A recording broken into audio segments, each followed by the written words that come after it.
আসসালামু আলাইকুম সবাইকে। মনটা ভীষণ খারাপ।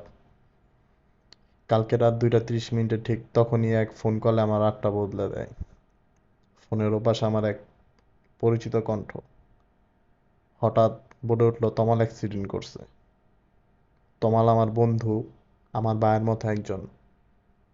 হেসে খেলে দিন কাটানো সেই তমাল আজ নাকি হাসপাতালে বাইক দুর্ঘটনায় গুরুতর আহত হয়েছে। আমি তো শুনে আমার মাথাটা কিছুক্ষণের জন্য একদম স্তব্ধ হয়ে গেল। মুখে ও শরীরে আঘাত পাইছে।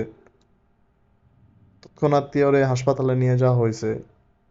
আমি একটু পরে জানতে পারছি ভিডিওটা বানানোর উদ্দেশ্য খবরটা শেয়ার করা নয়, আপনাদের কাছে একটা অনুরোধ, তমালের জন্য সবাই দোয়া করবেন, প্রার্থনা করবেন ও যেন খুব তাড়াতাড়ি সুস্থ হয়ে যায়।